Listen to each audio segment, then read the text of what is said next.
Nomor 8, Kebun Binatang Guadalajara.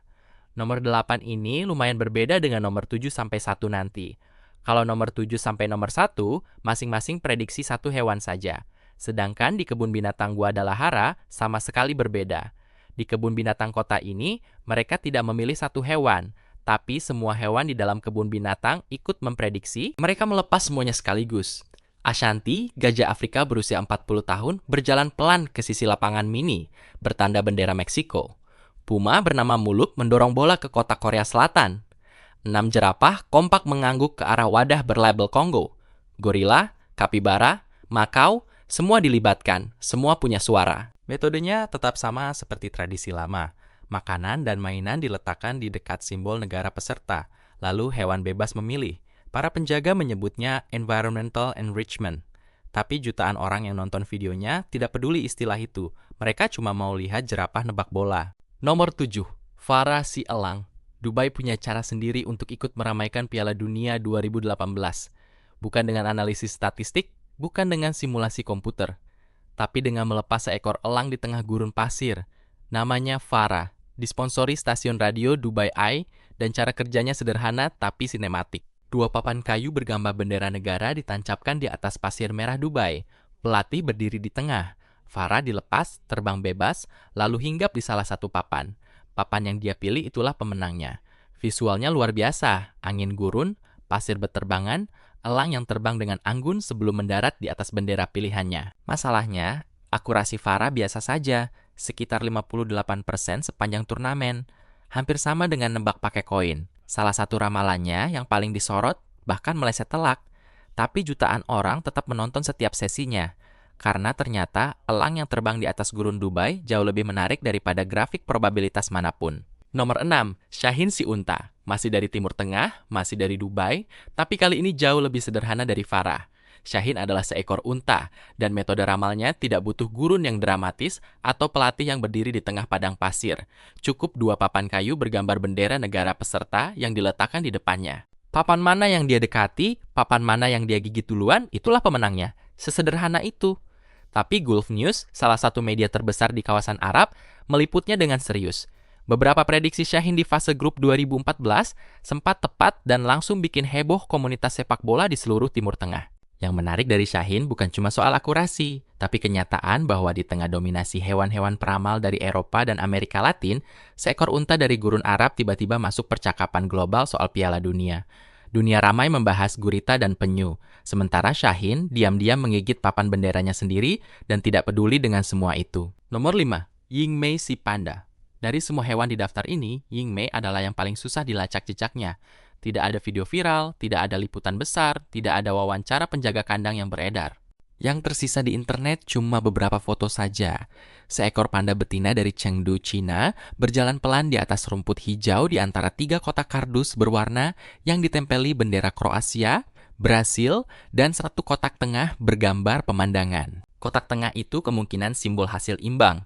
Tidak ada kerumunan wartawan, tidak ada siaran langsung, tidak ada komentar pakar. Hanya seekor panda yang bergerak dengan kecepatan khasnya sendiri, melangkah santai dari satu kotak ke kotak lain, mencium, mempertimbangkan, lalu memutuskan. Di tengah euforia Piala Dunia 2014 yang penuh kebisingan, Yingmei tidak tahu ada turnamen sepak bola. Dia cuma jalan-jalan di rumputnya sendiri. Nomor 4, Nelly si gajah. Kalau hewan-hewan lain cukup mendekati kotak atau memilih mangkuk, Nelly melakukan sesuatu yang tidak dilakukan peramal manapun di daftar ini. Dia menendang bola. Sungguhan. Di Taman Serengeti, Jerman, gajah betina muda ini dihadapkan pada sebuah gawang yang di sisi kiri dan kanannya dipasangi bendera 2 negara yang akan bertanding. Bola diletakkan di depannya. Nelly berjalan pelan, mencium udara sebentar, lalu menendang. Gawang yang kemasukan itulah negara yang diprediksi menang. Yang bikin Nelly berbeda bukan cuma metodenya yang paling visual di antara semua peramal di daftar ini, tapi juga rekam jejaknya yang panjang. Dia sudah aktif meramal sejak turnamen-turnamen besar di awal dekade 2000-an. Puluhan pertandingan dan sebagian besar tebakannya benar. Salah satu sesi ramalannya bahkan pernah dihadiri langsung oleh Sepp Maier, mantan kiper legendaris timnas Jerman. Jadi ini bukan sekadar atraksi kebun binatang, ini acara yang ditanggapi serius oleh orang-orang yang hidupnya memang sepak bola. Nomor 3, Cabaceo si penyu. Brasil 2014 punya tekanan yang tidak main-main. Tuan rumah, favorit juara, dan beban ekspektasi ratusan juta orang yang sudah menunggu gelar kelima sejak 2002. Tapi sebelum wasit meniup peluit laga pembuka, warga Praia do Forte, sebuah desa kecil di pesisir utara Salvador, punya ritual tersendiri. Mereka menunggu keputusan Cabezong. Nama itu artinya si kepala besar. Julukan untuk seekor penyu loggerhead jantan dewasa yang tinggal di Sanctuary Konservasi Project TAMAR, lembaga pelestarian penyu laut yang sudah puluhan tahun menjaga pantai-pantai Brasil. Cara ramalnya sederhana, ikan digantung di bawah bendera negara peserta, Cabezong berenang memilih sesuka hati. Ada juga opsi ketiga untuk hasil imbang. Untuk laga pembuka Brasil melawan Kroasia, Cabezong bergerak pelan melewati air, mendekati ikan yang tergantung di bawah bendera kuning hijau, dan memilih Brasil.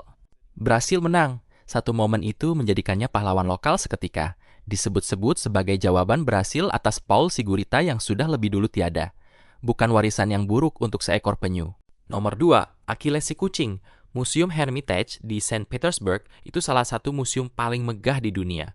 Koleksi seninya jutaan item, sejarahnya ratusan tahun, dan pengunjungnya datang dari seluruh penjuru bumi untuk melihat lukisan-lukisan yang harganya tidak masuk akal. Tapi di Piala Dunia 2018, yang paling banyak dicari orang dari museum itu bukan karya Rembrandt atau koleksi peninggalan Tsar, melainkan seekor kucing putih bernama Achilles yang tuli. Ketuliannya bukan kekurangan, justru itu yang bikin dia unggul. Saat sesi ramalan digelar, puluhan kamera dan wartawan dari seluruh dunia berdesakan di sekitarnya.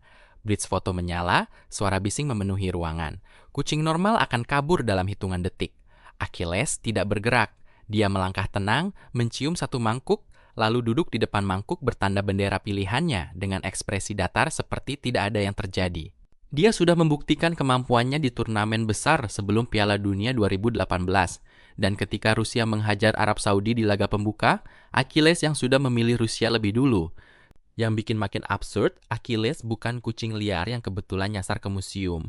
Dia memang tinggal resmi di Hermitage, punya kartu identitas pegawai, dan secara teknis tercatat sebagai penghuni tetap salah satu gedung paling bersejarah di Rusia. Seekor kucing tuli dengan kartu pegawai museum meramal Piala Dunia dan ternyata benar. Nomor 1, Paul Sigurita.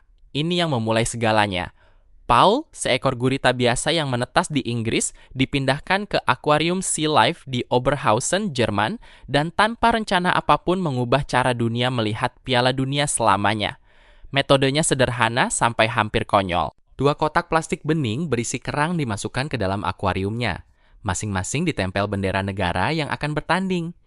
Lalu Paul dibiarkan berenang bebas. Kotak mana yang dia buka duluan, itulah pemenangnya.